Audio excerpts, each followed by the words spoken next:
ममलेश्वर देवस्थानाला आलो आम्ही. ममलेश्वर महादेव.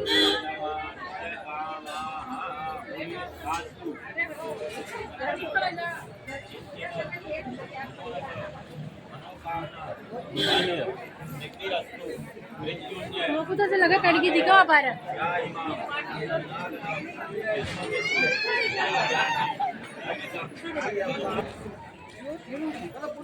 हे झेंडा असलेलं मंदिर आहे, ममलेश्वर मंदिर. मंदिर समूह आहे, बरीच मंदिर आहे तिथे.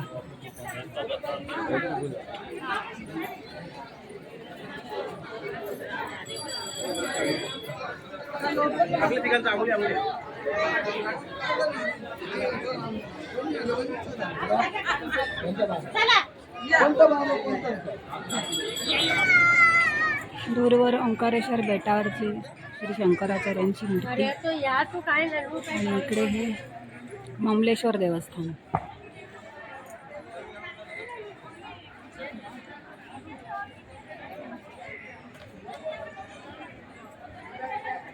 बेटावरचं ओंकारेश्वरचं मंदिर पण दिसतंय इथे. हे शिखर आहे ते ओंकारेश्वरचं. ममलेश्वर देवस्थानाचं दर्शन झाल्यावर आम्ही संकल्प घ्यायला जाणार परिक्रमा उचलण्यासाठी.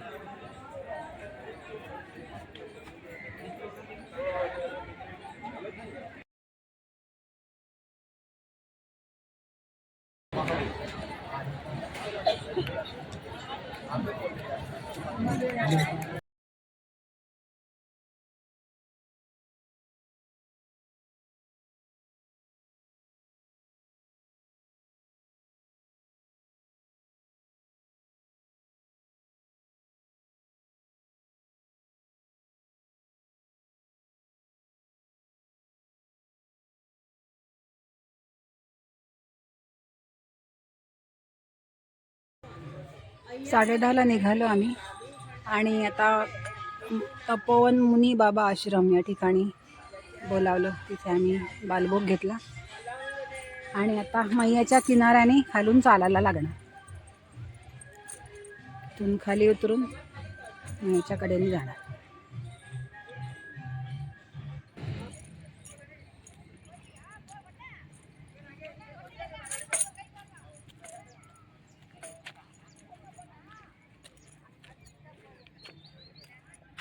तिकडे ओंकारेश्वरचं मंदिर दिसतंय आणि ओंकारेश्वर डॅम पण.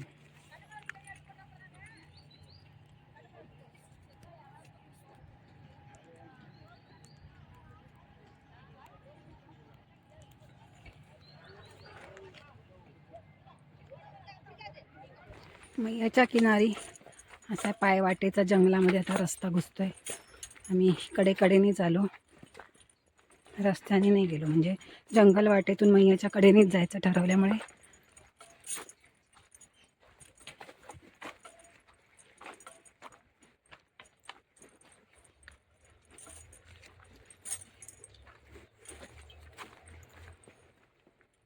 पाणी आत्ता धरणातून सोडलं नाही आहे, त्यामुळे अगदी थोड्याच ठिकाणी पाणी दिसतंय मैयाचं. नाही तर भरपूर पाणी असतं सोडलं धरणातून की. नर्मदा आणि कावेरीचा संगम जो ओंकार मंदाताच्या परिक्रमेमध्ये आपल्याला लागतो, त्या सगळ्या टपऱ्या दिसत आहेत, तो तिकडे आहे. आता मी या तटावरून परिक्रमेला सुरुवात केली आणि हा ओंकारेश्वरचाच डोंगर आहे. तिकडे तुम्हाला शंकराचार्यांची मूर्ती दिसते. याच ओंकार पर्वताला काल आम्ही ओंकार मंदाताची परिक्रमा केली होती आणि आज परिक्रमा उचलल्यानंतर या तटावरून पुढे चालायला सुरुवात.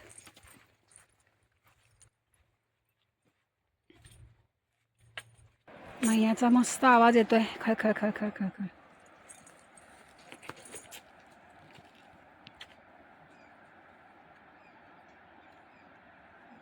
बघा बघ कसं छान दिसतं. बघत ध्यान. आणि आमचा रस्ता असा जंगलातून मस्त चाललाय.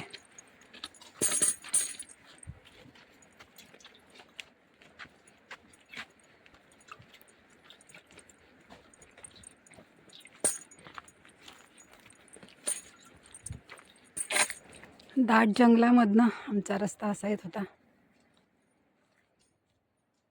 मैयाचा खळखळ आवाज शेजारी आणि असे आमचे परिक्रमावासी चाललेत. नर्मदे हर, नर्मदे हर,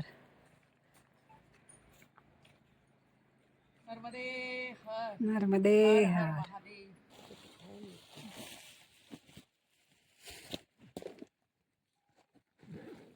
मैयाच्या कडेकडेनी चालून आता जरासं आडवं पडलेत सगळेजण आराम करण्यासाठी.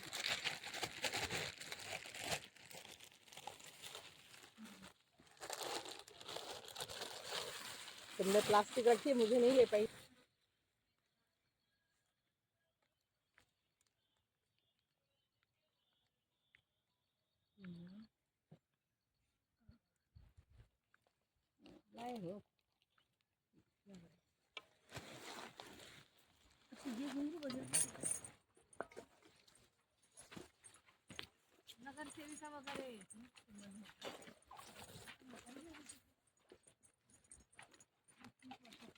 जंगलातून पायवाट शोधत शोधत चाललंय.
आम्हाला एक नाला लागणार आहे, तो क्रॉस करून जायचं पलीकडे.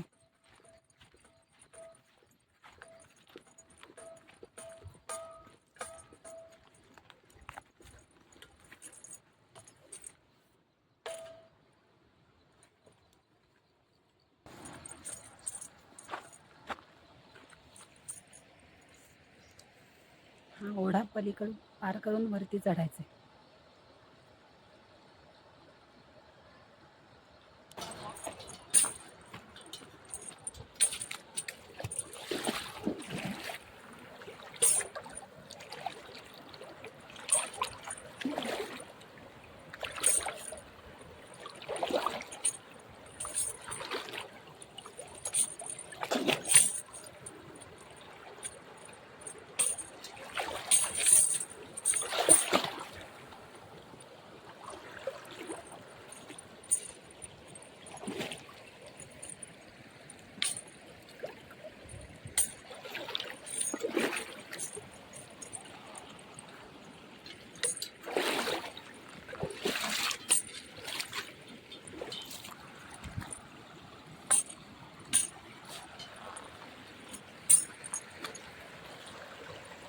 ओढा पार करून आलो. फिती लावलेले असतात केशरी रंगाचे झेंडे, त्यामुळे कळतं आपल्याला की इकडनंच जायचं आहे. आमची आता मैया किनाऱ्याची जी पायवाट होती तिथून थोडंसं वर चढून आम्हाला हा मोठा रस्ता लागला आहे आता. आणि जागोजागी या फिती आहे, त्याचा अर्थ आश्रम जवळ आला आहे. त्या ठिकाणी मिळाली भोजन प्रसादी तर घेऊन आणि आराम करू, नाही मिळाली तर नर्मदे हर, पण आराम मात्र करूच.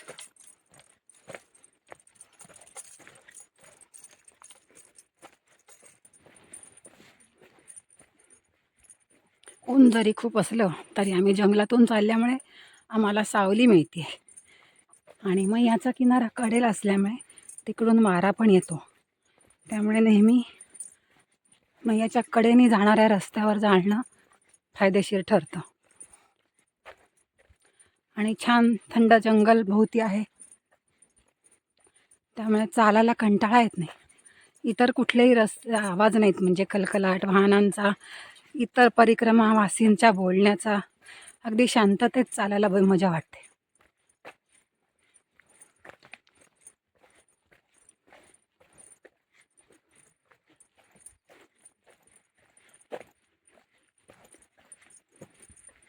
मौनी बाबा आश्रम या ठिकाणी आम्ही आता भोजन प्रसादी घेतोय. सगळे पंक्तीमध्ये बसलेत.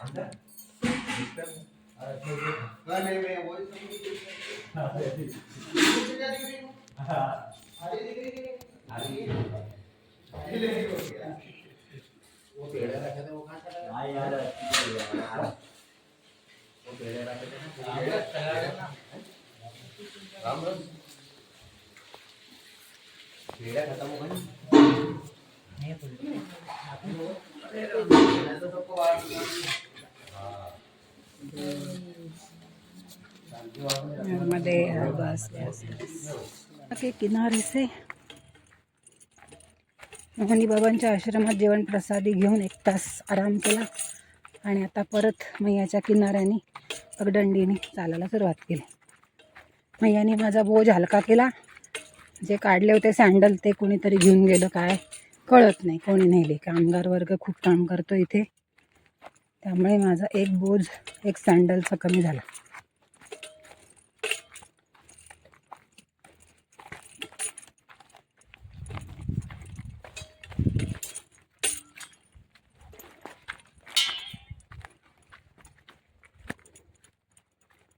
आम्ही आमच्या हौसेने हा रस्ता चूज केला आहे. सर्व रस्त्याने जाण्यापेक्षा मैयाच्या कडेकडेने अवघड असला तरी खूप सुंदर निसर्ग बघायला मिळतो. हे आता दगडी सौंदर्य.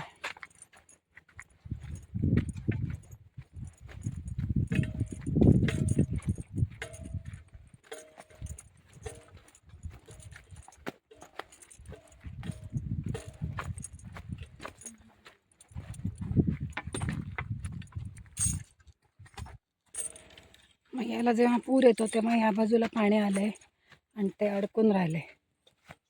या झाडांवर जे कपडे अडकलेत सगळे, हे सगळे मैयाच्या पाण्यातनं वाहून आलेले कपडे. आणि ते पुरामध्ये पाणी जे वर येतं त्याच्यामुळे लोक जे वस्त्र सोडतात, साड्या वगैरे सोडतात, वाहतात, ब्लाऊज पीस वगैरे, हे सगळे इथे लटकलेत. मैया सगळं नको असलेलं बाहेर काढून टाकते.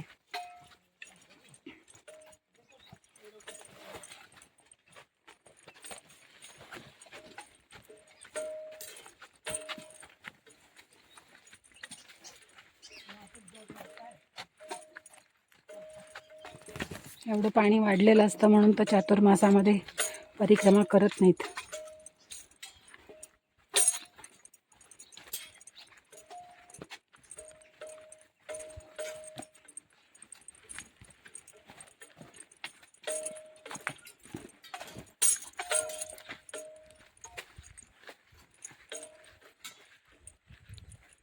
पान लिली फुलली इकडे. इकडे मैयाच्या कडेने आम्ही रॉक्समधनं चाललोय, असे मार्क्स करून ठेवलेत. अशा रॉक्समधनं आत्ता आम्ही आलो. त्याच्या खरपच्च्या गेल्यासारख्या, म्हणजे पायाला चिरेल अशा प्रकारचे दगड आहेत ते. पूर्वीच्या काही कसे अनवाणी येत असतील काय माहिती.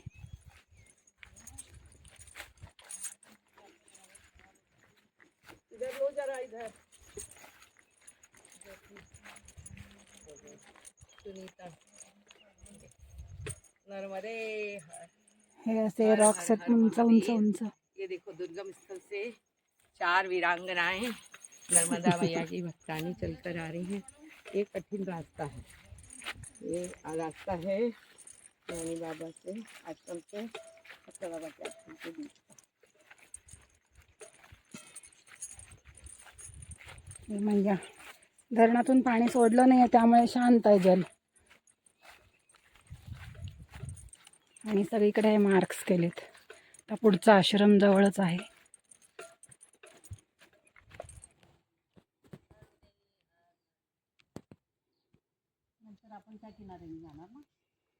हम्म.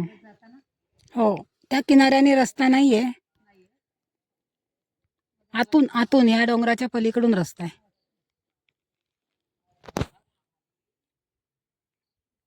आता आश्रमांच्या तिकडे जायला बहुतेक हा पायऱ्या मार्ग केलाय.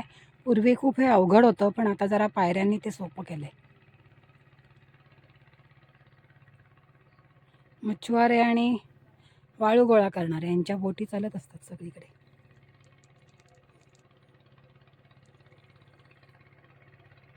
मौनी महाराज आश्रमातून निघाल्यानंतर आम्हाला 1 तास खूप अवघड रस्ता आला होता. कडेकपारीतून तो सगळा चढून झाल्यानंतर इथे या आश्रमात आलोय.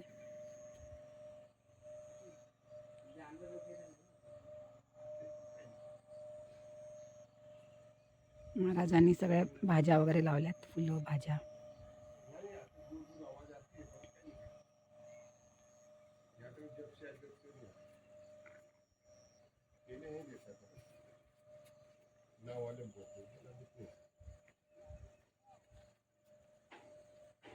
कहीं ऊपर रहता है पहाड़ी बाबा 25 साल हुई है उसके पास कुछ नहीं, वो पानी ले नीचे होता है और मेरे से उम्र ज्यादा उसके पास कुछ नहीं, न बिछाने है न ओढ़ने है, कैसा जीवन निकालता है। पेड़ के नीचे रहते। सगळे विश्रांती घेतात. डाली हुई है तीर गावटी टाइप बनी हुई है, वो भी एक आदमी सोए की जगह है बस। वो बोलते बाबा कुछ नहीं करे, वो आएगा तो कुछ नहीं करे, मेरी गारंटी, तुम टेंशन मत लेना, और आए भी भागना मत, कुछ नहीं करे, तुम्हारे पास से निकल जाएगा। शिरावाली देवी. न तुमको करेगा न कोई तुम्हारे पर कमासे करेगा। बेन क्यों कर राम सीताराम सीताराम कहिए जय विधिया के राम जय विधिया सीताराम सीताराम सीताराम कहिए जय विधिया के राम जय विधिया में ओ राम नाम राम तेरा हाथ में हुआ तेरा नहीं करे राम तेरे साथ संध्याकाळी आम्ही या आश्रमामध्ये राहिलोय. मोरटक्क्याच्या अलीकडे 2 किलोमीटर. आजच्या पहिल्या दिवसाचा प्रवास इथे थांबवला. मामाजी आश्रम.